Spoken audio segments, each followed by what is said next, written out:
오늘 빤디따라마 양평선언 이전 법회입니다. 선언 이전하니까 좋으십니까? 네. 이전하고 이제 법회를 가지게 되었는데 이전한다라고 하니까 여러 가지 많이 필요한 도움들이 있고 그 과정들도 길었는데 이런 과정에서 많은 분들이 고시도 많이 하시고 필요한 도움들이나 필요한 것들을 많이들 채워주셔서 그래서 이렇게 자해선언이 새로운 보금자리를 찾게 되었고 오늘도 또 수행자분들을 위해서 그리고 어떤 출가자를 위해서 귀한 어떤 보시공덕이나 이런 것들 음식물을 공양하는 이런 공덕을 많이 쌓으셔서 이전 기념 법회이니만큼 이런 보시공덕들 선업공덕들에 대한 회향에 대한 법회가 되겠습니다. 그래서 어떤 이런 보시공덕을 회향하는 법문 내용들은 이미 많이들 들으셔서 알고 계시겠지만 부처님께서 아누모다나라고 해서 어떤 행한 선업에 대해서 기뻐하고 다른 이의 선업을 또다시 기뻐하고 거기에 대해서 칭송하는 것 이러한 종류의 법문을 할 것을 허락하셨습니다. 결국에는 그래서 저희에게 그렇게 어떤 지어진 선업들에 대해서 그것을 마음에서 다시 확고하게 기뻐하고 신심을 쌓을 수 있도록 하는 종류의 법문을 해야 될 의무가 저희에게도 있다라는 뜻입니다.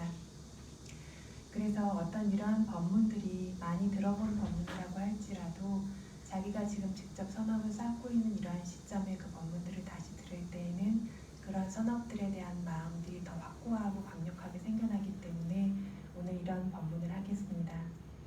사원보시에 대한 법문을 오래되지 않았던 자양통선언 이전 행사 때 이미 이야기를 했기 때문에 겹치지 않도록 어떤 내용에 대해서 이야기를 할까 하다가 오늘은 니디간다 숫다라는 어떤 부처님 경전을 기반으로 해서 주석서와 마시 사여들 법문 내용을 바탕으로 해서 법문을 하겠습니다. 니디간다 숫다는 부처님께서 한 장자에게 공양보시를 받으신 다음에 해주신 법문이신데 니디간다라는 말대로 황금 항아리, 금은보화가 들어있는 항아리에 관한 어떤 경전입니다. 그래서 이러한 것을 부처님께서 법문하셨을 때 공양을 받고 하셨지만 선업 전반에 대한 것들이 잘 나와 있는 경전이기 때문에 그리고 또한 이런 어떤 법회 시간을 통해서 주석서나 그리고 마하시 큰 스님 같은 분들의 법문을 또 간접적으로 접하실 수 있도록 가능하면 이것들을 기반해서 법문을 할 수 있도록 하겠습니다. 니디간다 숫다에 대해서 이야기를 하면 부처님 당시에 사와티에 굉장히 신심이 많은 한 장자, 부자라고 요즘 말로는 하죠. 장자가 있었습니다. 이 장자에게 꼬살라 대왕이 돈하고 관련해서 좀 도움이 필요해서 자기 신하를 보내서 좀 불러오라고 시킵니다. 그런데 이 장자가 그때 부처님과 상가에게 공양을 올리고 있었습니다. 그래서 뭐라고 대답하냐면 이 신하에게 내가 지금 오긴 올 건데 황금 항아리를 묵고 있으니까 지금은 갈 수가 없고 황금 항아리를 잘 다 묻은 후에 그 다음에 오겠다고 전해라 라고 이렇게 이야기를 합니다. 그래서 시종이 돌아가서 이 이야기를 전하니까 왕이 이야기를 듣고 부처님과 상가에게 공양 올리는 것을 황금 항아리를 묻는다라고 표현하는구나 라고 생각하면서 굉장히 기뻐합니다. 그러면서 나 같은 어떤 권력자, 이런 왕과 같은 사람도 빼앗아 갈 수 없는 그런 종류의 어떤 큰 선업을 행하는구나 라고 하면서 굉장히 칭송했다라고 합니다. 그래서 이것도 신심이 있는 왕이었기에 기뻐하고 좋아하는 것이지 그 당시의 왕들은 권력이 있기 때문에 내가 왕인데 부르는데 안 와 이렇게 할 수가 있죠. 근데 그렇지 않고 신심이 있는 왕이었기 때문에 부처님께 공양 올리는 이것이 정말 귀한 황금 항아리를 묻는 것이고 내가 부르는 것에 오는 것보다 훨씬 중요한 일이다 라고 이렇게 이해를 합니다. 그래서 부처님께서 공양을 마치신 다음에 이 장자에게 설하신 경이 바로 이 니디간다 숫다입니다. 그래서 그 내용을 오늘은 좀 시간이 길어질까봐 빨리어 부분을 그냥 한글로 제가 번역을 해서 적어왔는데 그것을 소개하도록 하겠습니다. 빨리어는 읽지 않겠습니다. 부처님께서 무엇라고 법문을 하셨냐면 선견과 지혜로 구족된 사람은 즉 지혜로운 사람, 앞을 내다볼 줄 아는 사람은 이로움과 번영과 관계된 일이 생겼을 때 나의 이익과 번영을 위한 것이 될 것이라 기대하며 황금 항아리를 물이 나올 정도에 가깝게 깊은 땅 속에 묻어둔다라고 부처님께서 말씀하셨습니다. 옛날에는 돈을 보관할 곳이 없기 때문에 남는 돈이 있으면 금은보화가 있으면 땅에 묻었다고 합니다. 그런데 어느 정도 묻으면 누가 다 가져가겠죠. 어느 정도로 깊게 묻어야 하냐면 물이 나올 정도로 깊은 구덩이를 파서 거기에 돈을 묻었다고 합니다. 왜 묻냐면 조금 전에 왜 묻어야 한다고 했죠? 이익과 번영과 관계된 일이 생길 때 나의 이익과 번영을 위한 것이 될 것이다. 내게 어떤 필요한 좋은 일들이나 뭐 의식주가 될 수도 있고 스스로에게 필요한 어떤 일이 생겼을 때 그것이 될 것이다 라고 해서 이것들을 대비해서 지혜로운 사람들은 이렇게 저축을 해놓는다라는 겁니다. 항아리를 묻는다라고 했습니다. 그뿐 아니라 부처님께서 훔치거나 부정 등으로 좋지 않게 모함당해 고발당하면 왕이 내리는 벌에서 벗어날 수 있도록 나쁜 사람들이 괴롭히고 달라고 하면 이러한 도둑이나 강도에게서 벗어날 수 있도록 빚진 것에서 벗어날 수 있도록 기근 같은 것이 생길 때 위험이 발생할 때 벗어날 수 있도록 하는 것이 될 것이다. 이 같은 이익들을 위해서 세상에 황금 항아리를 묻어야 한다라고 하셨습니다. 그래서 내가 뭔가 필요한 일이 있을 때 쓸 수 있고 어떤 지금으로 하면 뭐 소송을 당하거나 아니면 무슨 뭐 벌금을 내야 하거나 여러 가지 상황들 먹을 것이 없거나 도둑이 달라고 하거나 어떤 일이든 간에 내게 필요한 것들을 위해서 이것이 쓰일 것이다 라고 하면서 이렇게 항아리를 묻어야 한다라고 하셨습니다. 여기까지는 옛날에 이제 이자는 없지만 가장 안전하게 자기가 가진 것을 보관하던 방법이었는데 부처님께서 계속 무엇을 말씀하시냐면 이것조차도 조건이 맞지 않으면 잃을 수 있다라는 부분에 대해서 이야기를 하십니다. 지금 이제 공양도 끝나고 피곤하셔서 많이들 졸리시죠? 그래서 조금 물어가면서 묻고 답하면서 법문을 하겠습니다. 그래서 어떤 이익을 위해서 이러한 어떤 황금 항아리를 묻지만 조건이 맞지 않으면 이것조차도 잃을 수가 있다는 겁니다. 어떤 조건이 있을까요?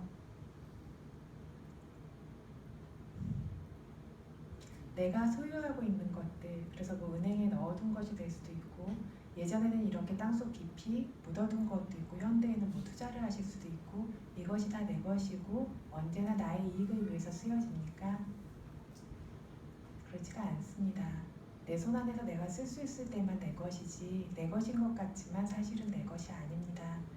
그래서 부처님께서 말씀하신 말 그대로 하자면 물이 나오는 곳이 가까울 정도로 깊은 땅 속에 그 정도로 잘 묻어두어도 모든 그 금은 항아리가 묻어둔 사람에게 언제나 반드시 이익을 발생시키는 것은 아니다 라고 하셨습니다.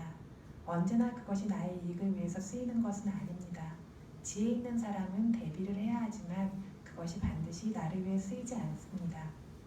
이 묻어둔 금 항아리가 옛날에는 원래 장소에서 땅과 물도 계속 변화하죠. 우리는 땅이 확고하다고 생각하지만 그 자리에 있질 않습니다. 그래서 땅과 물의 흙의 상황에 따라서 이동할 수도 있고 묻어둔 사람의 기억이 사라질 수도 있고 어딘지 기억이 안 날 수도 있습니다. 그리고 옛날에는 용이 다른 곳으로 옮기거나 재물을 지키는 신이 있다라고 하죠. 재물신이나 도깨비들이 항아리를 가져갈 수도 있다. 또한 미워하는 원치 않은 상속자, 아들, 딸인데 나는 재산을 주고 싶은 마음이 없어요. 그런데 그 아들, 딸이 부모님 모르게 안 볼 때 파갈 수도 있죠. 그래서 원치 않는 상속자가 주인이 보지 않는 동안 꺼내갈 수도 있다. 뭐냐면 선업이 다할 때에는 이 황금 항아리는 모두 다 파괴될 수 있다라고 하셨습니다.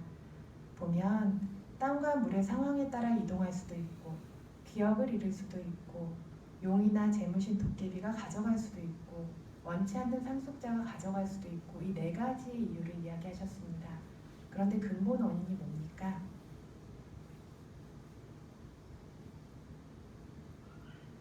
나의 재물이 사라지는 근본 원인이 뭡니까? 마지막으로 이야기한 선업이 다하는 때 이때에는 이 모든 항아리들이 파괴될 수 있다. 그래서 이렇게 재물들을 보관해 두는 것은 세간적으로 봤을 때 굉장히 좋은 것입니다. 그래서 은행에 돈을 넣어두면 지금 당장 쓰지 않아도 내가 돈이 얼마나 있다고 기분이 좋죠. 이걸 아티수카라고 합니다. 네 가지 행복 중에 첫 번째, 소유하는 행복입니다. 소유하게 됐을 때 행복이 있습니다. 그것을 꺼내서 내가 필요한 데 쓰게 됐을 때는 이거 내가 이렇게 잘 쓸 수 있구나 좋죠. 이걸 보가숙하, 사용하는 행복이라고 합니다. 그래서 세간적으로 봤을 때 이렇게 저축하는 것들, 이것들이 필요할 때 쓰는 것들은 굉장히 좋은 것들, 행복의 일종이라고 부처님께서도 말씀하셨습니다. 그런데 이 황금 항아리가 누구에게나 이러한 이익을 주는 것이 아니라 오직 선업이 있는 사람에게만 이익을 줍니다. 선업이 다했을 때는 앞에서 말한 이유로 이게 파괴되기도 하고 이 항아리에 발이 달리지 않고 마음도 없지만 이것들이 움직여가기도 합니다. 현대에서도 은행에 넣어두었다고 안전하지 않죠. 누구에게 맡겨두었다고 어디에 보관해놨다고 안전하지 않습니다. 그래서 이것의 근본 원인이 선업이 다한 것인데 어떤 때의 사람이 내가 가지고 있는 것이 다 내 것이라고 생각하지만 어떤 재물이나 재산이나 모든 부귀영화를 발생시키는 선업이 어떤 사람에게 다하는 시기가 오면 그때부터는 반대의 업이 작용합니다. 그래서 재물을 잃게 하는 불선업이 그 자리를 차지해서 기회를 얻게 됩니다. 그래서 선업이 다하고 불선업이 자리를 차지하게 될 때에는 이 모든 재산과 항아리도 파괴됩니다. 그러면 세상에 파괴되지 않는 재산은 무엇입니까? 그렇죠. 선업이죠. 파괴되지 않는 항아리는 선업의 항아리 뿐입니다. 그래서 훨씬 더 고귀하고 훨씬 더 이것이 변하지 않는 것이기 때문에 궁극적인 의미에서의 진짜 황금 항아리는 선업이라는 것밖에 없다라고 이렇게 기억해야 합니다. 그래서 우리가 1원을 보시하면 그 1원이 절대 사라지지 않고 10원, 100원, 1000원을 보시하면 그것이 절대 사라지질 않습니다. 우리가 어떤 동물을 배불리 먹여서 보시하면 몇 배의 이익을 얻으실 것 같습니까? 아시는 분 계십니까? 동물을 배불리 먹여서 보시하면 몇 배의 이익이 생기실 것 같습니까? 100배의 이익이 생기고 100생에 걸쳐서 결과를 준다고 합니다. 그러면 동물은 아닌데 불법 안의 사람도 아니고 계행이 없는 사람들, 이렇게 계율을 지키지 않는 사람들에게 보시했을 때는 몇 배의 이익이 있을 것 같으십니까? 1000배의 이익이 있고 1000번의 생에 걸쳐서 그것이 결과를 줍니다. 불법 밖의 사람인데 계율이 있는 이에게 보시했을 때에는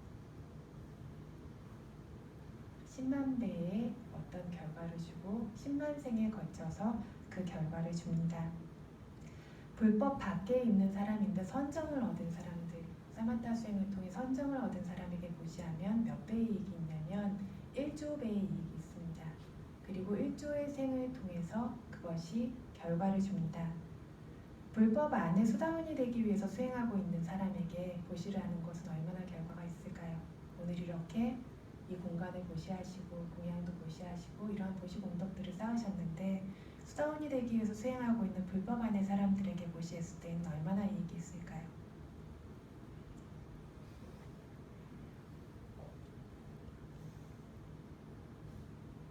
헤아릴 수 없는 이익이 있다라고 합니다. 이 정도의 이익이다라고 부처님께서 말씀하실 수 있을 정도의 이익이 아닌 헤아릴 수 없는 이익이 있습니다. 그리고 이 불법 안에 수다원이 되기 위해서 수행하는 사람은 삼보에 귀의하는 사람부터를 시작해서 취해야 한다라고 주석서에서 이야기를 합니다. 그래서 아직 5개를 지키지 않아도 삼보에 귀의하는 사람에게 하는 보시공덕이 그렇게 크고 삼보에 귀의하는 사람보다 5개를 지키는 사람에게 대한 보시공덕이 더 크고 그보다 8개, 10개를 지키는 사람에 대한 보시공덕이 더 크고 그보다 출가자에 대한 보시공덕, 출가자 중에서 저희 같은 스카와디나 또 사미들에 대한 보시공덕, 그보다 비구에 대한 보시공덕이 더 큽니다. 비구에게 보시하는 것보다 그런 비구들 중에서도 그리고 비구보다도 윗바사나를 수행하는 사람에게 하는 보시공덕이 훨씬 더 크고 그 중에서도 생멸을 보는 사람에게 올리는 보시공덕이 더 크고 수다원의 도를 얻고 있는 사람에게 올리는 보시공덕이 훨씬 크고 그 다음에 수다원의 과, 사다마남, 아라한 이런 순서로 그 보시공덕이 커집니다. 그런데 이렇게 수다원의 도를 얻기 위해서 수행하고 있는, 즉 내 안의 번뇌를 없애기 위해서 수행하고 있는 수행자에게 보시하는 것은 이때부터는 헤아릴 수 없이 큰 보시공덕이 된다라는 겁니다. 헤아릴 수 없이 큰 도시 공덕을 지으시고 지금 거기에 대해서 기뻐하는 법문을 듣고 있는데 너무 피곤하시죠? 영향을 너무 많이 하셔서 너무 피곤하신 것 같은데 그래도 마음에 신심이 생길 수 있도록 잠을 조금 깨워가면서 법문을 들으시면 좋으실 것 같습니다. 그래서 이렇게 보시를 하는 것이 그렇게 아라한에게 보시하는 것이 가장 크고 사람 중에서는 부처님께 보시하는 것이 가장 큽니다. 같은 1원을 보시에도 1000원을 보시에도 보시받는 사람의 공덕, 미덕의 단계에 따라서 그 보시의 가치가 틀려진다는 겁니다. 그래서 여기에서 지금 보시자분들도 파괴될 수 없는 그런 선업의 보시, 선업의 금은 항아리를 불법이라고 하는 안전한 곳에 파묻은 것처럼 된다라는 것들을 기억하셔야 합니다. 그럼 이 금은보와 항아리를 묻는 법에는 무엇이 있는가라고 하는 것에 대해서 부처님께서 어떤 여자와 남자가 보시와 계율과 마음을 지키는 사마디와 언제나 청정하게 다듬어지도록 하는 지혜로 선업이라는 금은보와의 항아리를 훌륭히 묻는다라고 하셨습니다. 몇 가지죠? 네 가지요. 뭐죠? 선업의 항아리를 묻는 방법이 보시와 지혜와 마음을 지키는 것, 사마디 집중 선정을 뜻합니다. 마지막으로 윗바사나라고 하는 마음을 다듬는 것, 문화적으로 만드는 것, 이 네 가지를 통해서 금은보화의 항아리를 훌륭히 묻을 수 있다라고 하셨습니다. 그래서 선업이라는 금은보화의 항아리는 남자와 여자가 말씀하셨죠. 남자든 여자든 어린이든 어른이든 누구든 묻을 수 있습니다. 무엇을 통해서냐면 보시를 통해서도 묻을 수 있고 우리 안에 욕심과 미움이나 인색함 같은 성냄을 잘라내는 보시를 통해서도 묻을 수 있고 지혜는 무엇입니까? 계율을 지키는 것. 무엇이냐면 몸과 입의 좋은 습입니다. 그걸 지혜라고 합니다. 몸과 입의 훌륭한 습을 통해서도 묻을 수 있고 또한 어떤 선정과 위바사나라고 하는 사마디 선정과 지혜의 수행을 통해서도 묻을 수가 있습니다. 보시를 통해서 묻는다는 것은 내가 10원을 쓸 수 있는데 안 쓰고 보시를 하면 10원어치를 묻는 것이 되죠. 이거는 이해하기가 쉬운데 계율을 통해서 어떻게 금은 항아리를 묻습니까? 라고 했을 때 어떤 계율을 지키지 않는 사람들은 죽일 것이 있으면 죽이고 어떤 계율을 깨는 행위들을 하면서 생계를 유지합니다.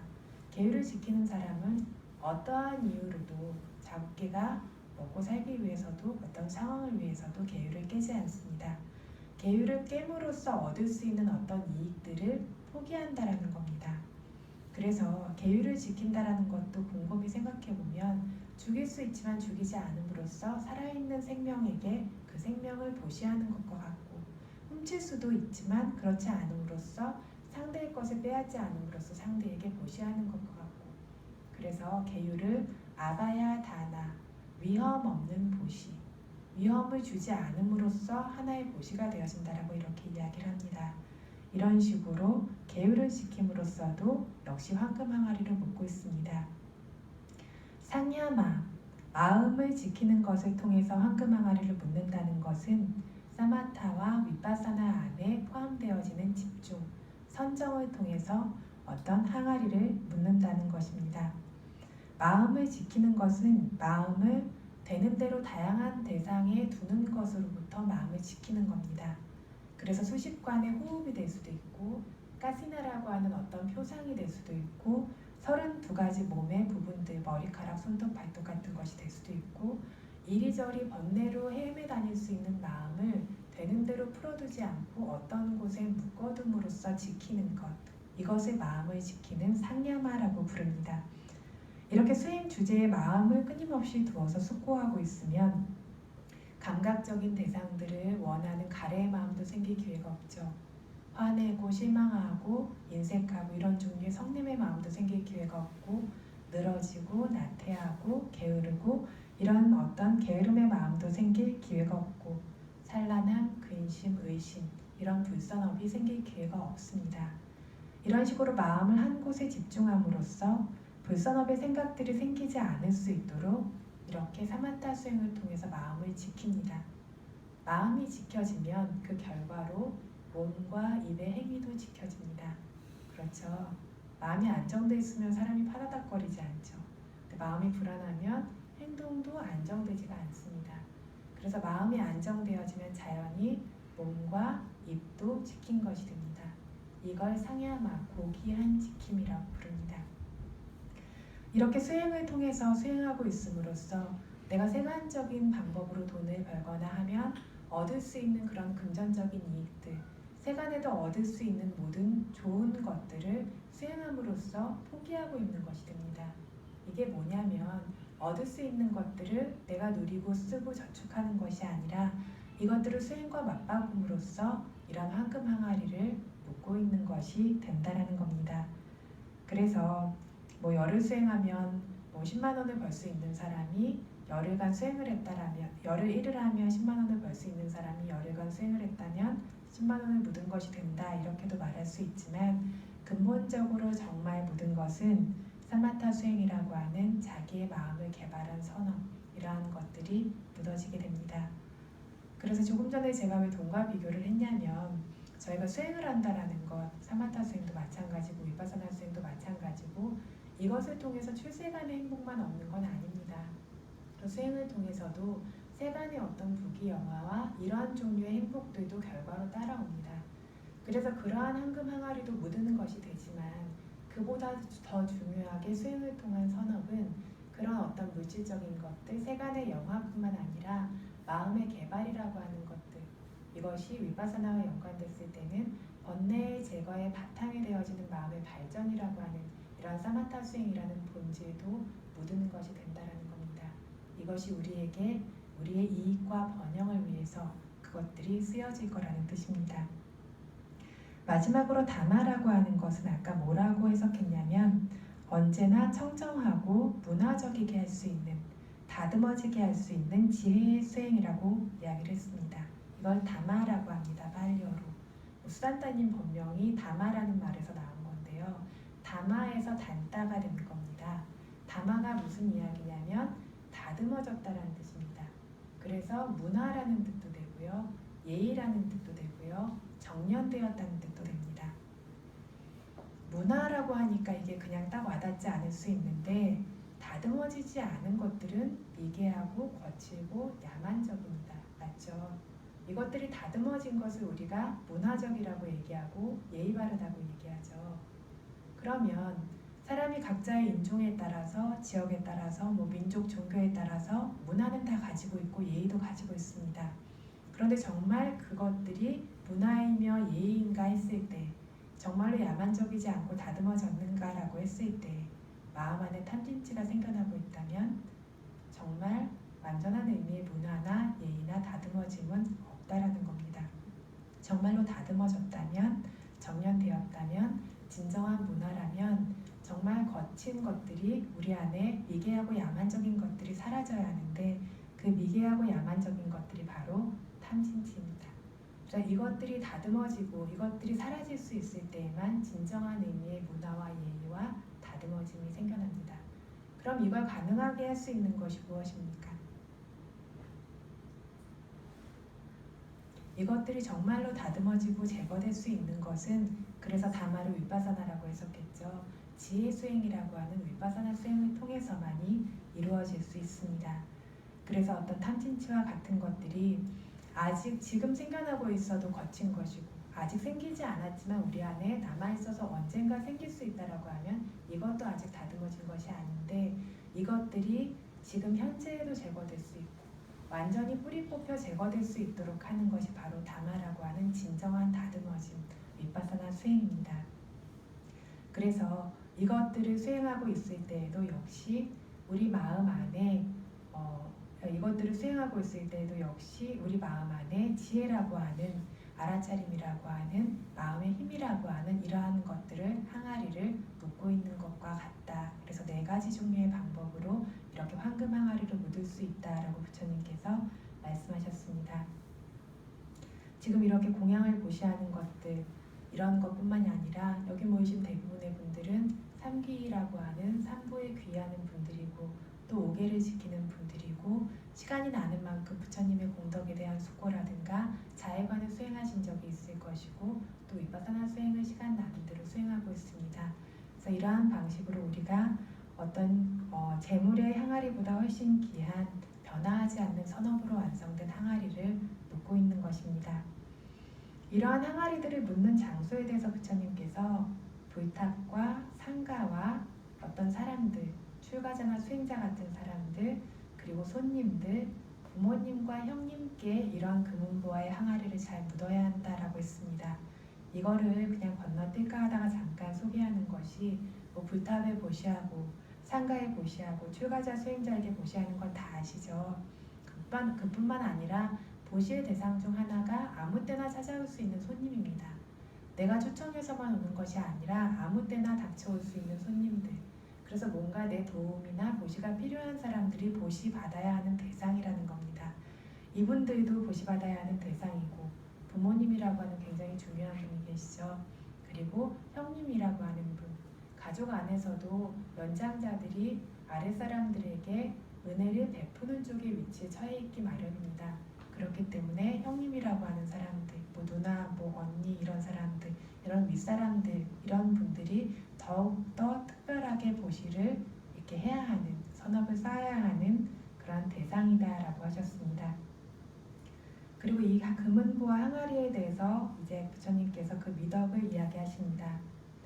훌륭히 묻어둔 이 선업이라는 황금 항아리는 다른 사람들이 이길 수 없는, 빼앗을 수 없는 항아리다. 선업을 행하는 사람과 함께 늘 따라갈 수 있는 항아리다. 버리고 가야 하는 생들, 재물들 중에서 선업이라는 이 보배 항아리만을 가지고 갈 수 있다라고 하셨습니다. 선업이라는 보배 항아리를 어느 누구도 빼앗을 수 없고 어느 누구도 가져갈 수 없고 선업을 행하는 사람의 뒤를 해가 비추고 있는 곳에 그림자가 그 사람을 늘 따라다니는 것처럼 어디에나 따라다니는 그러한 종류의 항아리다라고 합니다. 세상에 이미 알고 계시겠지만 우리가 가지고 있는 것들은 일생 동안에는 굉장히 유용합니다. 가진 것이 있어야 쓸 수 있죠. 의지할 것이 있죠. 일생 동안엔 굉장히 유용하지만 좋은 것이지만 힘 있는 사람이나 권력 있는 사람, 좋지 않은 사람들한테 뺏기기도 하고 그 사람들이 뺏어가면 내 뒤를 따라오는 것이 아니라 다른 사람들을 따라갑니다. 그렇죠? 내 뒤를 계속 따라다니는 것이 아니라 다른 사람 뒤를 따라갑니다. 어떤 다른 위험을 만나도 파괴될 수 있는데 선업이라는 것은 절대 파괴되지 않고 어느 누구도 빼앗을 수 없습니다.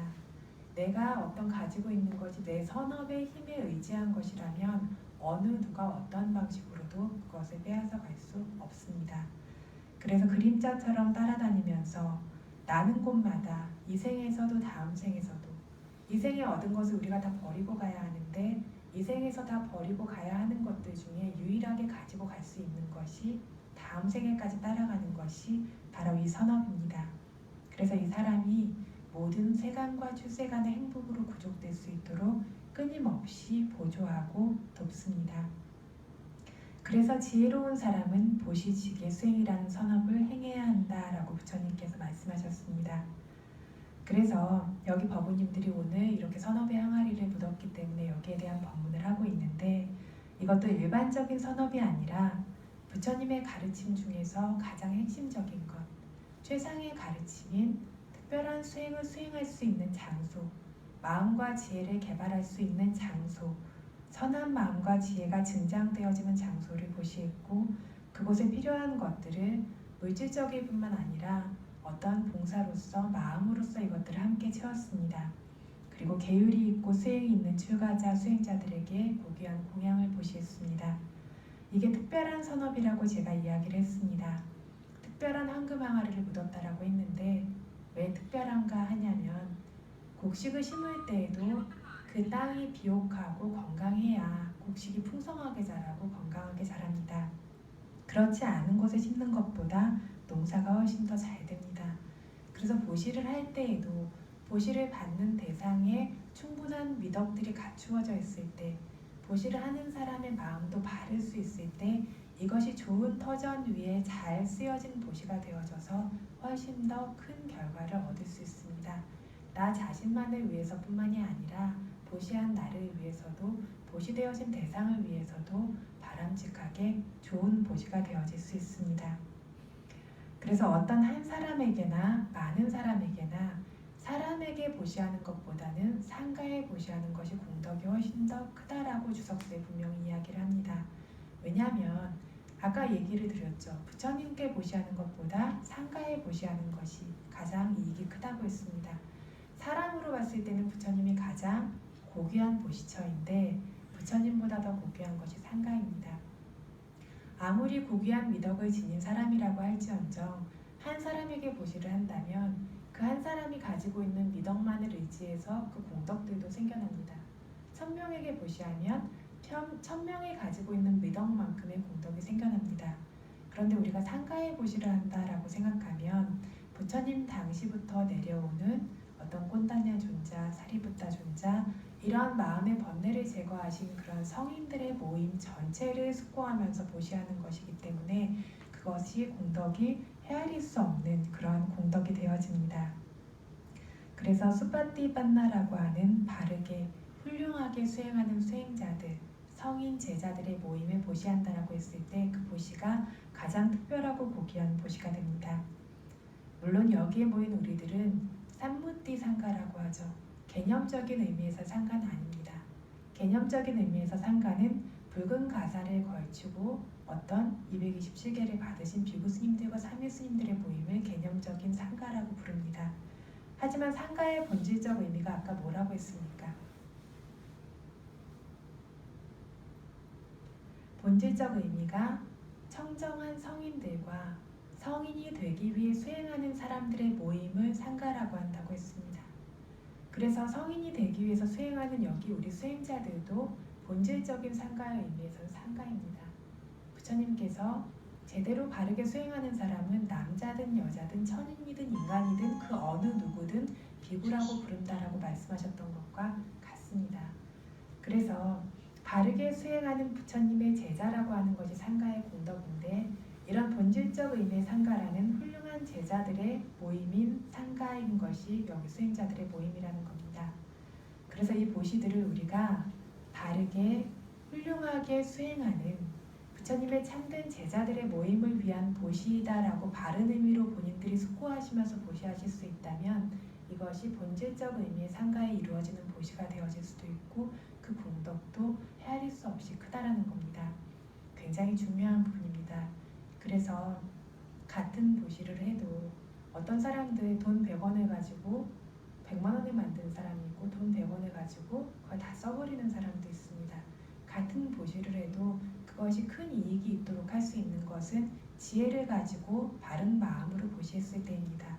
그래서 기억하셔야 할 것이 이 보시는 바르게 훌륭하게 수행하는 부처님의 참된 제자들의 모임을 위해서 보시된 것이고 여기 우리 모인 우리 수행자들도 어떤 사람들이냐면 바르게 훌륭하게 수행하는 부처님의 참된 제자들입니다. 자기의 의미도 이루어진 모임의 의미도 분명하게 잊지 않고 알고 있어야 그 길이 흔들리지 않습니다. 그래서 부처님께서 바가와또 저희 삼보 공덕 아시죠? 삼보 예찬 부처님의 사와카 상고 제자들의 모임인 상가는 수파티빤나 탐진치가 없어지는 조건의 법을 훌륭히 수행하십니다 라고 상가의 공덕을 이야기하셨습니다. 탐진치가 없어지는 조건을 훌륭히 수행하는 것이 바르게 훌륭히 수행하는 것입니다. 모든 종교에서는 자기들의 가르침에 따라서 수행하면 훌륭히 수행한다라고 이야기를 합니다. 그러면 우리가 훌륭히 바르게 수행한다라고 하는 게 뭐가 틀린 것인가? 그것도 알고 있어야 합니다. 좋지 않은 것들, 나쁜 것이 사라지도록 하는 것을 좋은 것이라고 합니다. 병에 걸리면 병이 없어지도록 하는 게 좋은 거죠. 그게 병이 없어지도록 병을 고치는 것이 훌륭한 행위입니다. 그러면 우리 안에 가장 고통스럽고 이 모든 고통을 발생시키는 것, 오염되고 좋지 않은 것이 무엇이냐면 뭐죠? 우리 안에 오염되고 좋지 않은 것, 모든 고통을 발생시키는 것이 무엇입니까? 번뇌죠. 탐진치라고 하는 번뇌입니다. 그럼 좋은 것은 무엇이냐면 이 탐진치가 사라지는 것이 좋은 것입니다. 그래서 탐진치를 사라뜨리는 수행을 수파티빤나, 좋은 수행을 하는, 훌륭한 수행을 하는, 바른 수행을 하는 어떤 성인 제자들이라고 하는 겁니다. 그래서 번뇌가 줄어들지 않는다면 여기에 와서 아무리 부처님 말씀대로 수행합니다 해도 바른 수행을 하는 게 아닙니다. 번뇌가 사라지는 방법대로 실제로 번뇌가 사라지도록 수행해야 그것이 훌륭하게 바르게 수행하는 것입니다. 그래서 이 번뇌 때문에 우리가 좋지 않은 행위를 행해서 우리 마음도 지저분해지고 사악도의 어떤 고통이나 병들고 아픈 이런 고통들을 겪을 뿐만 아니라 이 번뇌 때문에 세세생생 계속해서 태어나고 몸을 받아서 이 몸이 생겨서 마음이 생겨서 따라오는 모든 종류의 고통을 겪고 있습니다. 늙고 병들고 죽고 이것들이 계속 생겨나고 있습니다. 이렇게 나쁜 법들이 사라지도록 하는 것이 바로 바른 수행인데 이러한 나쁜 번뇌의 법이 사라지도록 하는 바른 수행의 법이 무엇이냐면 바로 개정의 사막입니다. 그죠? 계율을 통해서 거친 번뇌를 없애고 집중을 통해서 중간 정도의 번뇌를 없애고 지혜를 통해서 미세한 잠재적인 번뇌를 없앤다라고 했습니다. 그래서 이렇게 개정의 사막을 우리가 수행을 합니다. 계율의 경우에 어떤 거친 삼진치를 없앤다라고 했고 집중을 통해서 마음이 여기저기 돌아다니고 지켜지지 않았을 때 생길 수 있는 불선업이 생길 기회가 없도록 한다고 했고 볼 때마다 들을 때마다 닿을 때마다 알 때마다 이 모든 순간들에 알아차리는 것 아는 위파사나 수행을 통해서 이것들의 본질을 봄으로써 여기에서 잠재할 수 있는 번뇌까지 잘라낼 수가 있습니다. 어떤 사람이 한 방 안에 여러 사람들이 앉아 있는데 창문에 어떤 사람이 서서 저기 밖에 어떤 사람이 가고 있어 어떤 모습을 하고 어디로 가 하면 그 방에 앉아 있는 사람들은 어떻게 생각합니까? 아 그렇구나 라고 다 여기게 되죠. 근데 그게 실제일 수도 있고 아닐 수도 있습니다. 하지만 창문 밖에서 내다보고 창문 밖을 내다보고 말한 사람의 말대로 다 믿죠. 그 사람이 말한 대로 다 여기게 됩니다. 왜 그렇습니까? 내가 일어나서 가서 보지 않았기 때문입니다.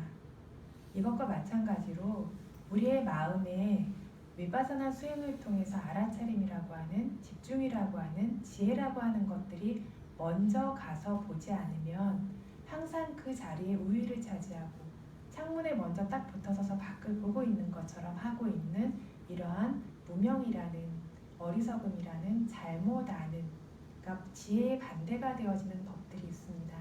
이것들이 창문에 선 사람처럼 남자야 여자야 항상 한 거고 행복한 거고 좋은 거고 그리고 나야 자아야 라고 계속해서 말하고 있는 대로 한 번도 실제로 가서 보지 않았기 때문에 믿고 있는다라는 겁니다.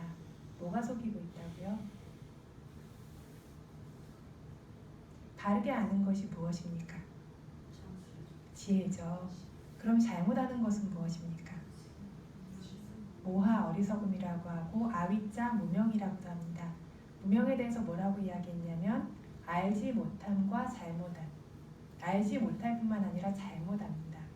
이러한 무명이 지혜가 가 있어야 될 자리에 창문에 서서 먼저 바라보고 이건 남자야 여자야 나야 항상해 행복해 라고 속이고 있습니다. 아름다워 라고 속이고 있습니다. 그런데 실제는 뭐냐면 남자도 여자도 나도 아니고 무상하고 고통스럽고 통제할 수 있는 자아가 없는 것이 실제입니다. 그런데 왜 알지 못하냐면 지혜가 한 번도 그 자리에 가서 본 적이 없습니다. 그래서 무명이 말해주는 대로 그렇게 눈에 뒤덮인 채로 그렇게 믿고 살아오게 됩니다. 이것을 지혜로 볼 수 있게 하는 것이 바로 위파사나 수행입니다. 그래서 위파사나 수행을 통해서 이것들의 본질을 볼 수 있을 때 더 이상 속지 않게 됩니다. 더 이상 속지 않게 됐을 때 속았기 때문에 알지 못했기 때문에 그 안에 생겨날 수 있는 번뇌들 항상하다고 즐겁다고 아름답다고 나라고 생각했기 때문에 그 안에 끼어들 수 있는 모든 번뇌들이 생길 기회를 잃게 됩니다. 여기에 대해서 잠재적 번뇌에 대해서 조금 이야기를 할까 하는데 어떻게 할까요? 많이들 피곤하시면 이해하시기가 좀 어려울 것 같은데 그래서 번뇌에는 3가지 번뇌가 있습니다. 그렇죠? 그 중에서 가장 거친 번뇌는 뭐로 제거합니까? 계율로 제거합니다. 중간 정도의 번뇌는 사마디라고 하는 집중으로 제거합니다. 위파사나 수행을 통해서 이 지혜를 통해서 제거되는 것이 잠재적 번뇌입니다. 예전에 저희 정기 법회 때 이야기한 적이 있는데 잠재적 번뇌에는 두 가지가 있습니다. 한 가지는 아라마나 누사야 낄레사, 대상에 잠재하는 번뇌이고, 한 가지는 산타나 누사야 낄레사, 연속 과정 안에 잠재하는 번뇌입니다. 잠재적 번뇌는 두 가지가 있습니다. 첫 번째 것은 대상에 잠재하고, 두 번째 것은 연속 과정 안에 잠재합니다. 이게 본질적인 말로 하다 보니까 말이 어려운데, 연속 과정은 쉽게 생각해서 우리 속이라고 생각하시면 됩니다. 나라고 우리가 믿고 있는 게 뭐냐면 물질과 정신의 연속 과정이죠. 이 연속 과정이라고 그러니까 나라고 믿고 있는 이 연속 물질과 정신의 연속 과정, 그러니까 대상에 잠재하느냐 내 안에 잠재하느냐, 이렇게 생각하시면 이해가 좀 쉽습니다. 그래서 여기에서 위파사나 수행을 통해서 우리가 매 순간 번뇌를 제거한다라고 하는데 그렇게 느껴지십니까? 저는 그렇게 안 느껴졌기 때문에 지금 묻는 건데, 이렇게 알아차림 한다고 그 순간에 번뇌가 들어올 수 없다는 건 알겠는데 그게 번뇌를 실제로 제거하는 것인가에 대해서는 잘 그게 이해가 되질 않았습니다. 그래서 알아차림 하는 순간마다, 마음의 지혜가 있는 순간마다 제거되는 것이 이 두 가지 잠재적 번뇌 중에 대상에 잠재하는 번뇌입니다. 여기에 대한 얘기 한번 드린 적이 있는데 그렇게 쉬운 얘기가 아니기 때문에 오늘 다시 드리는 겁니다. 그래서 우리 안에 잠재하고 있는 번뇌가 다 끊어지진 않았습니다. 다시 반복적으로 조건이 발생하면 번뇌가 또 생기죠. 수행하고 왔는데 화나죠. 처음에는 안 나죠 물론. 근데 돌아와서 시간이 흐르고 마음을 막 풀어놓고 살다 보면 화도 나고 욕심도 생기죠. 수다원이 되지 않았다면 아직 번뇌는 우리 안에 아무것도 사라지지 않았습니다. 그런데 알아차림하는 매 순간마다 번뇌가 제거된다라고 하죠. 뿌리 뽑힌다라고 합니다. 이게 무슨 소리냐면 대상에 잠재하는 번뇌가 잘린다는 겁니다. 어떤 대상을 우리가 볼 때, 들을 때 그 대상마다의 번뇌가 잠재하고 있습니다. 예를 들면 아름다운 광경을 봤어요. 광경을 보는 순간에 그 안에 지혜가 없어서 그거를 무상고 무아로 그것의 성품대로 보지 못했다면 본 대상을 마치 마음속에 사진을 찍은 것처럼 이미 그것을 취하면서 그 안에 번뇌가 잠재했습니다. 지금 당장은 너무 마음이 빠르게 지나가서 번뇌가 생기지 않았을 수도 있습니다. 하지만 언젠가 기회가 되면 이 저장되었던 것들이 다시 떠올리면서 그와 관련해서 그 대상의 번뇌를 반드시 발생시킨다라는 겁니다. 그런데 어떤 것을 봤을 때 우리가 알아차림으로 보고 그 마음에 지혜가 있었다면, 그래서 그것들의 무상고 무아라는 성품을 알았다면 그 대상 안에는 번뇌가 잠재되지 않았기 때문에 알아차림이 있었던 그 순간에도 번뇌가 없었고, 나중 그 어느 때에도 그 대상을 다시 떠올렸을 때 번뇌가 생기지 않습니다. 너무 많은 대상들을 우리가 만나고 있기 때문에, 예를 들면 맛있는 음식물을 봤을 때 알아차림 했는데 다음에도 나는 아직 그 음식이 좋은데 라고 하지만 그 당시에 알아차림이 있는 순간에 봤던 그 소리와 냄새와 맛과 장면들, 이것들 안에는 분명히 번뇌가 없습니다. 만약에 이것들이 길어진다면 이 순간들이 아마 그게 더 확고할 겁니다. 이렇게 길어졌던 만큼, 알아차림이 계속 있어서 번뇌가 없었던 순간이 길었던 만큼 뒤돌아서 생각해봐도 그 부분들에 한해서 그때 있었던 일들에 관해서 번뇌가 생기지 않는 것을 알 수 있습니다. 그래서 알아차림이 있어서 지혜로 봤다면 지혜가 없어서 무명에 속아서 생길 수 있는 그 번뇌가 그 순간에 잘려서 없는 것입니다. 그래서 알아차림을 한순간 한순간 하는 게 그렇게 중요하다라고 합니다. 저희가 늘 저지르는 시행착오가 수행해도 별로 차이 없는 것 같은데 뭐 5분 했다고 무슨 차이가 있을까? 뭐 이런 생각 많이 하죠.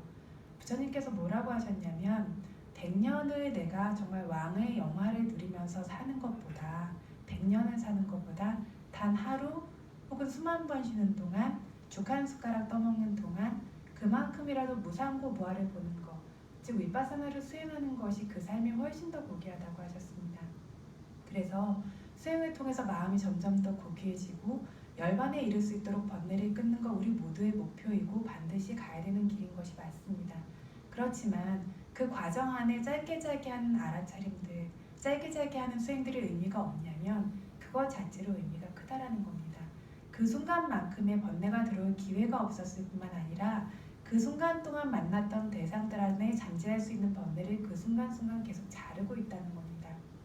그리고 번뇌가 완전히 사라진다라는 것은 이렇게 계속해서 지혜가 그 자리를 차지해서 충분한 빛이 들어갔을 때, 계속해서 번뇌를 잘랐기 때문에 번뇌가 충분히 힘이 약해졌을 때, 그래서 어떤 선업의 힘들의 힘이 충분히 강해졌을 때, 그때 그 지혜가 성숙되고 완성되어지면서 열반을 깨달을 정도로 강력해지는 겁니다. 그래서 일상에서 하는 수행들, 지금 한순간 한찰나 하는 알아차림들, 이것들이 절대 아무 것이 아닌 것이 아니고 절대 그냥 사라지는 것이 아닙니다. 지금 이 순간에도 굉장히 중요하고 이 한찰나의 알아차림도 굉장히 가치 있고, 이것이 모이지 않고는 그 어떤 때에도 번뇌의 힘이, 잠재된 힘이 잘려나가도록 약해지도록 할 수 없다라는 겁니다. 그래서 한 찰나찰나의 알아차림들, 짧은 선업의 시간들, 수행하는 시간들, 이것들을 우리가 쉽게 여기지 않을 수 있도록 오늘 이 잠재적인 번뇌에 대해서 이야기를 드렸습니다. 그래서 조금 전에 말씀드린 것처럼 이렇게 알아차림의 힘이 강해져서 어느 때가 되어지면 번뇌가 계속해서 잘리고 뿌리 뽑아지는 것이 많아지다가 어느 순간에 완전히 뿌리가 뽑히는 순간이 옵니다. 그게 어떤 순간이냐면 수다원의 도를 얻는 순간이죠. 그 순간에 최초로 번뇌가 힘이 약해지고 이쪽의 힘은 정말 강해지다가 마지막 한 방을 날리는 것처럼 돼서 이것이 쓰러져서 KO 된 것처럼 다시 일어날 수 없게 되는 게 성인의 도를 얻는 순간입니다.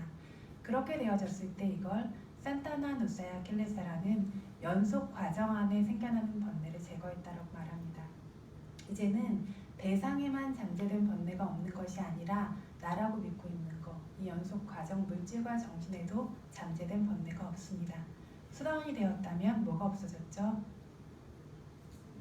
유신견, 의심, 이것들이 없어졌죠. 그리고 사학도에 갈 만큼 강력한 탐진치가 없습니다. 수다원이 되었다면 이 사람 안에, 이 연속 과정 안에 이 잠재된 번뇌가 완전히 사라졌기 때문에 지금 아니라 다음 어떤 때에도, 다음 생이 온다라고 해도 다시는 생겨나지 않는 겁니다. 그래서 대상 안에 잠재하는 번뇌들을 매 순간순간 제거하고 이 힘이 쌓여졌을 때 연속 과정 안의 번뇌를 제거합니다. 수다원이 되면 그 다음에 사다함이 되기 위해서 수행합니다. 사다함이 되기 위해서 수행하면서 또 뭘 제거하냐면 대상 안에 잠재된 번뇌들을 계속해서 제거합니다. 이것이 완성되었을 때 사다함의 도를 얻을 때 연속 과정 안의 번뇌를 또다시 제거합니다. 여기서 수행하면 아나함이 되죠. 아나함이 되면 어떤 번뇌가 사라지죠? 아나함이 되면 감각적 대상에 대한 욕망, 그리고 성냄이라고 하는 번뇌가 제거됩니다. 이것이 이 사람 안에 영원히 다시는 생기지 않게 됩니다. 그래서 또다시 남아있는 아직 번뇌들, 뭐가 남아있죠? 자만, 생에 대한 가래, 산란함, 무명, 이런 번뇌가 아직 많이 남아있죠. 이러한 번뇌들을 매 순간순간에 대상 안에 잠재하지 않을 수 있도록 수행합니다. 이것들이 잘리다가 그 힘이 약해졌을 때 마지막으로 연속 과정 안에 잠재하는 모든 번뇌를 뿌리 뽑는 것이 아라한의 도의 지혜입니다. 이런 식으로 수행을 통해서 번뇌를 완전히 제거하는 것, 이것이 네 번째 황금 항아리를 묻는 방법이었고 가장 고귀한 황금 항아리를 묻는 방법이기도 합니다.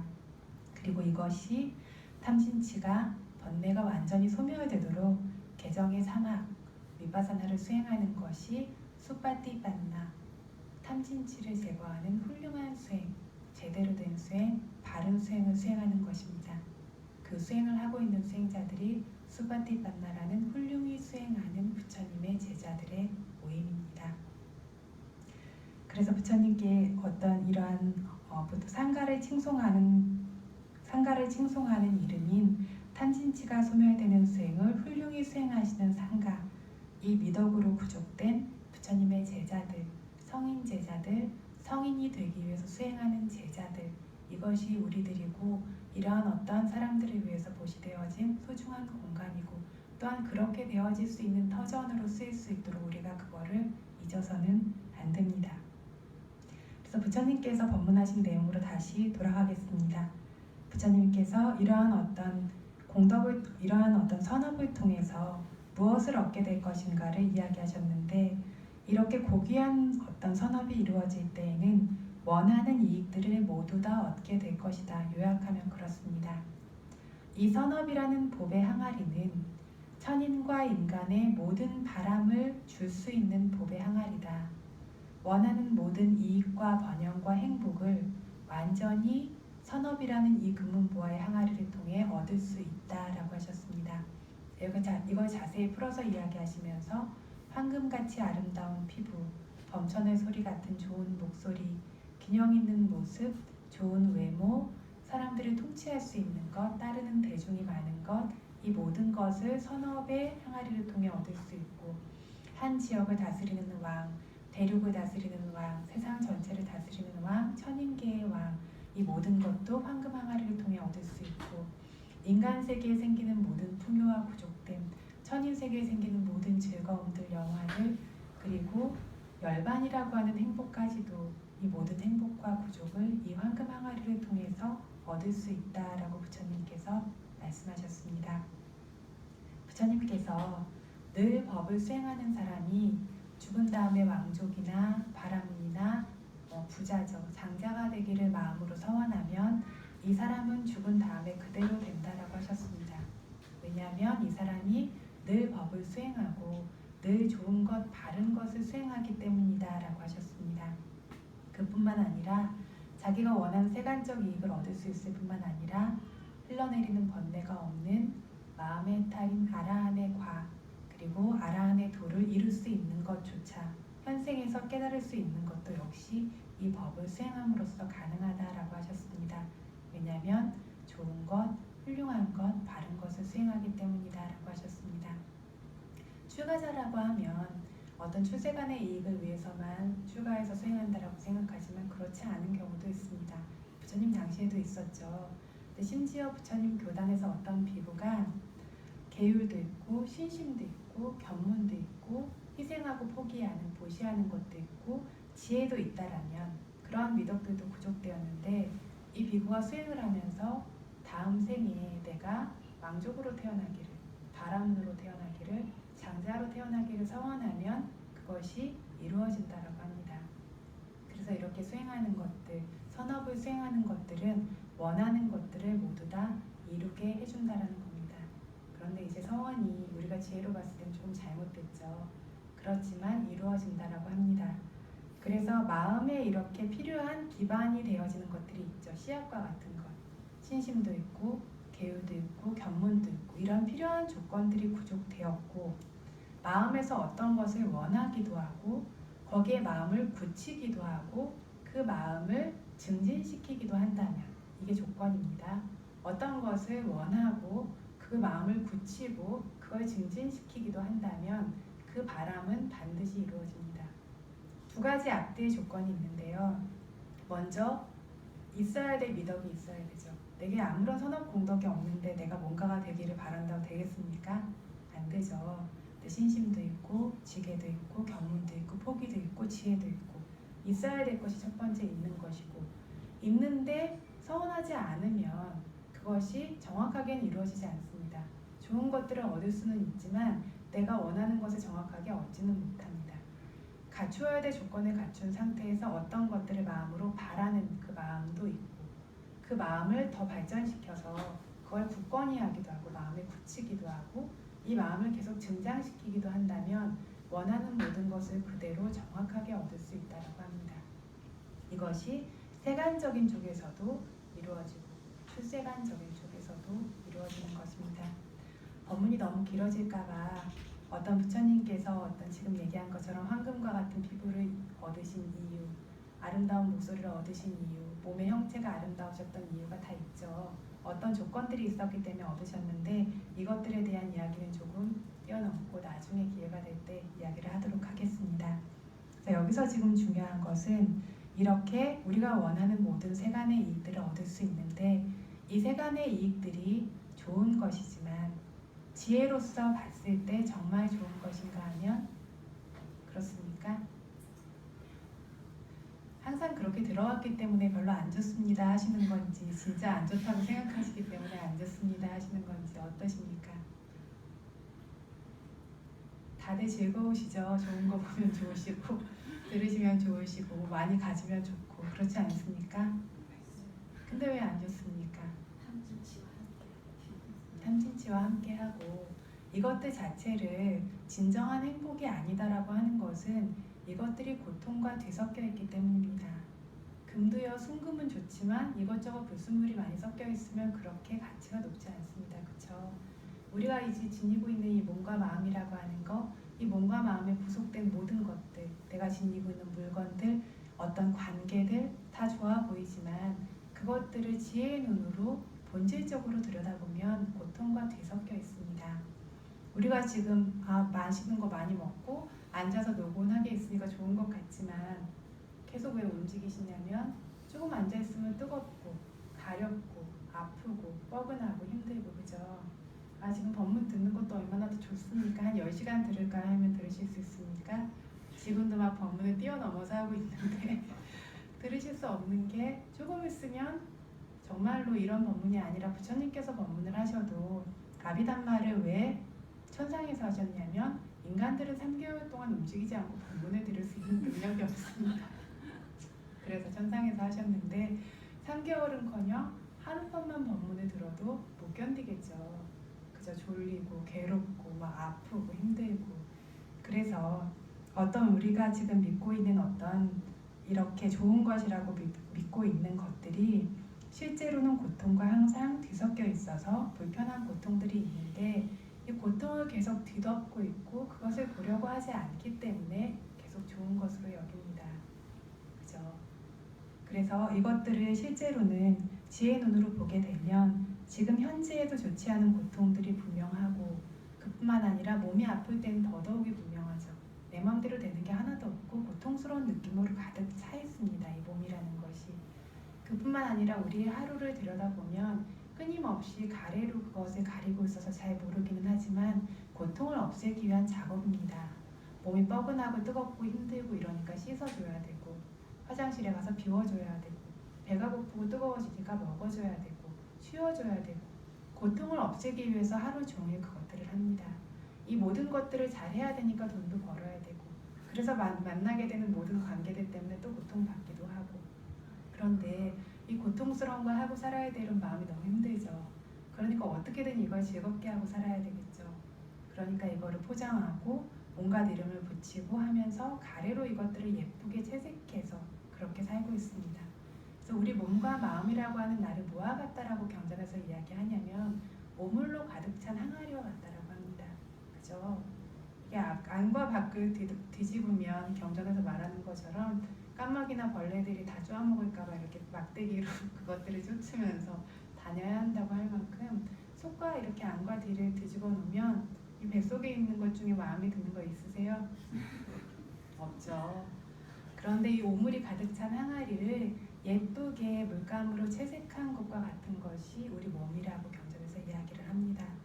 예쁘게 물감으로 채색한 게 뭐죠? 가래입니다. 가래로 채색해서 아름다워 보이도록 우리 몸뿐만 아니라 마음뿐만 아니라 존재하는 모든 것들 이것들을 아름다워 보이도록 하는 겁니다. 그래서 갈망에 대해서 살이 붙어있지 않은 뼈다귀와 같다고 고기가 다 제거된 뼈와 같다라고 이야기를 하는데 어떤 갈망의 대상에 대해서 살이 하나도 붙어있지 않는 뼈다귀가 맛이 있을까요? 없죠. 그런데 동물들 보면 짐승들 보면 정말 맛있게 그걸 먹고 있죠. 왜 그럴까요? 뭘 먹고 있는 걸까요? 아무것도 없는데 자기 침을 먹고 있는 겁니다. 그래서 이것 자체는 이미 아무것도 없고 맛이 없는데 자기 침하고 섞여서 침과 닿음으로써 이게 뭔가 맛이 있는 것처럼 조금 더 가면 좀 더 맛이 계속 나올 것처럼 여겨져서 이걸 놓지 못하고 있는 겁니다. 우리 주변에 존재하고 있는 모든 조건 지어진 것들도 본질적으로 고통스러운 성품을 가지고 있습니다. 당장 아프고 괴롭지 않아도 계속해서 무너지고 있고 의지할 수 없고 언젠가는 병들고 죽게 되는 성품을 가지고 있습니다. 그래서 고통스러운 성품을 가지고 있는데 이것을 갈망이라고 하는 침을 발라서 계속 빨면 뭐가 나올 것처럼 지금 당장도 마치 좋은 것인 것처럼 지금 당장 좋지 않아도 다음 생에는 좋을 것처럼 다음 언젠가는 좋아지고 이번 생 내내 좋지 않았어도 다음 생에는 좋을 것처럼 그렇게 착각하고 놓지 못하는 것이 갈망 때문입니다. 그런데 실제로는 이 조건 지어진 것들은 본질적으로 좋은 성품을 가지고 있지 않습니다. 이걸 알 수 있는 것을 지혜라고 하는데 이 지혜를 뭐라고 하는지 아시는 분 계십니까? 이걸 인지하는 것을 상회가 지혜라고 부릅니다. 정신적 긴박성이라고도 하고요. 그래서 우리가 뒤덮어서 알지 못하는 것들, 보지 못하는 것들을 보고 이 의지할 수 없는 것들을 있는 그대로 보고 이것들에서 벗어나려는 노력을 해야 되는구나 라고 아는 것을 상회가라고 부릅니다. 마음의 정신적인 긴박성입니다. 그래서 이 조건들 자체가 이 몸도 믿을 수 있는 것이 아니고 마음도 믿을 수 있는 거 아니죠. 다들 내 마음이 건강한 줄 아는데 조금만 상처받고 조금만 힘들면 다 붕괴되는 마음이고 굉장히 많이 우리 마음들은 병들어 있습니다. 이 마음들을 잘 모르고 그냥 내가 기분이 좀 안 좋아서 뭐가 어때서 하면서 이 마음을 짊어지고 끙끙 앓면서 살고 있어요. 이 마음도 믿을 수가 없고 이것들을 다스리기 위해서 하루 종일 씻어줘야 되고 입어줘야 되고 먹어줘야 되고 이것들을 평생 하면서 삽니다. 이걸 볼 수 있는 지혜를 가진 사람은 이 몸과 마음이 굉장히 큰 짐덩어리라는 것, 고통들로 뒤섞여 있기 때문에 염호스럽다라는 것을 알 수 있습니다. 그랬을 때 이게 진정한 행복이 아니라는 걸 압니다. 불교는 염세주의가 아니라 어떤 있는 그대로를 볼 수 있는 지혜를 가지고 보는 것입니다. 이건 정말 좋은 게 아니구나, 너무 우울해가 아니라 그렇기 때문에 이 허물에서 벗어나서 정말로 가치 있고 의미 있는 것이 무엇인지를 찾아가는 것이 불교입니다. 생각으로만 할 수 있는 것도 아니고 실천을 통해서 실제로 이루어내는 것입니다. 무상하구나, 고통스럽구나가 아니라 실제로 지혜를 통해서 계율이 기반이 되어지고 선정이 조건이 되어진 지혜를 통해서 실제로 보아서 지혜가 생겨나서 번뇌를 실제로 잘라내는 것. 그래서 이 고통의 모든 조건들을 실제로 제거하는 것이 부처님 가르침입니다. 그래서 이것들, 이 조건 지어진 것들은 우리가 정말 의지할 수 있는 좋은 것들이 아닙니다. 그래서 세간의 모든 축복들도 이런 선업들이 있다면 아까 말씀드린 것처럼 필연적으로 얻게 됩니다. 하지만 우리가 오늘 함께 어떤 서원해야 할 것은 늘 그렇듯이 이 모든 한계 지어진 조건 지어진 것에서 벗어나는 열반의 행복, 허물이 없는 행복, 탐진치가 없음으로 인해서 생겨날 수 있는 그러한 청정한 행복을 우리가 서원하면서 오늘 법문을 마쳐야 하겠습니다. 부처님께서 니빠낭 빠라망 와단티 붓다 모든 부처님들께서는 니빠낭 열반을 빠라망 가장 고귀하고 높은 것이라고 와단티 칭송하신다라고 하셨습니다. 이러한 열반에는 몸이 없어서 몸을 의지해서 생기는 고통도 없고 마음이 없어서 마음을 의지해 생기는 고통도 없고 고통이 없는 순간이 짧으냐면 그것이 아니라 영원히 고통이 없는 것이 열반입니다. 그리고 우리 안에 번뇌를 제거함으로써 우리 안에 시시각각이 생겨나고 있는 이 번뇌를 알고 그것들을 내려놓음으로써 오직 그 방법으로만 이 열반에 다가갈 수 있습니다. 우리가 쌓은 모든 선업들이 그러한 열반의 조건이 되어질 수 있기를, 그리고 우리가 쌓는 모든 선업들이 그러한 깨끗한 마음인 바라밀로써 이루어질 수 있기를, 순간순간의 마음들이 실제로 수행자라는 이름이, 부처님의 제자라는 이름이 적합할 정도로 그렇게 깨끗하고 청정한지, 그 마음들을 개발하고 있는지, 번뇌가 적어지는 마음들을 우리 안에 키우고 있는지, 이것들을 늘 점검하면서 이러한 번뇌 없는 마음들, 이런 선하고 좋은 마음들을 증장시키고 지혜가 개발되어지는 정말 지혜로운 이들의 사원이 될 수 있도록 우리가 노력하기를 기원하면서 오늘 법문을 마치겠습니다.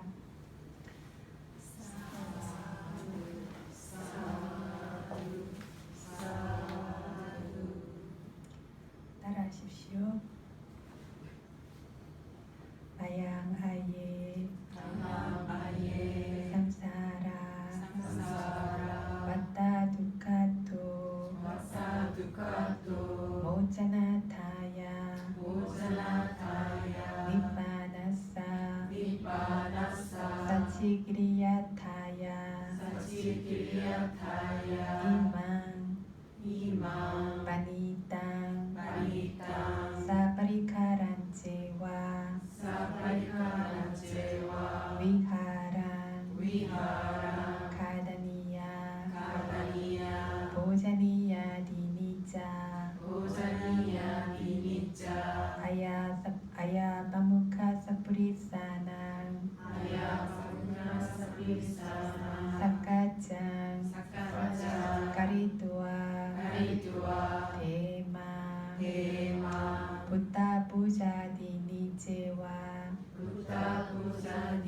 제와 외야와 짠짜 외야와 짠짜 가로마 스승님 저희들이 끊임없이 이어지는 삼사라 윤회의 고통에서 벗어나고 삼사라 윤회의 고통에서 벗어나고 열반을 확철히 깨닫기 위하여 이 고귀한 사원과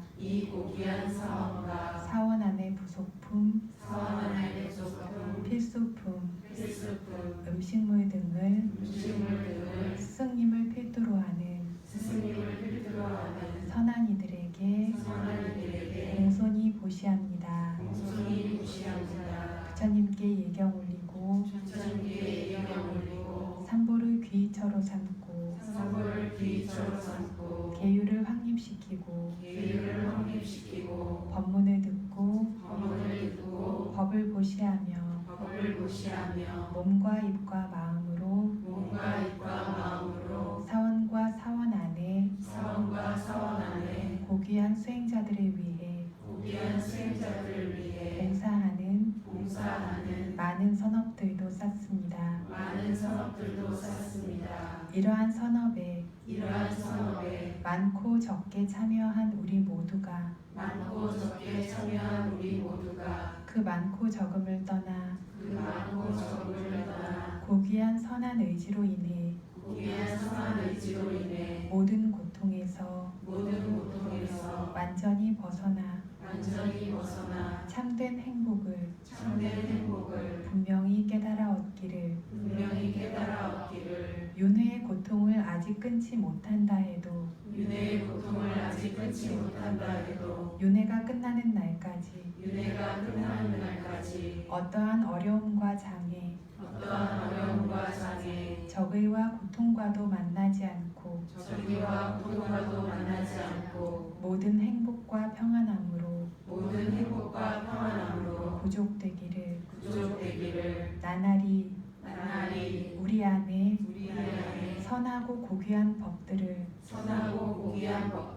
증장시켜 나가며 바르고 바르지 않은 것을 분명히 보고 바르지 않은 것에서 떠나고 바른 것을 지킬 용기를 잃지 않기를 물러남 없이 열반을 향해 정진할 수 있는 조건으로 작용하기를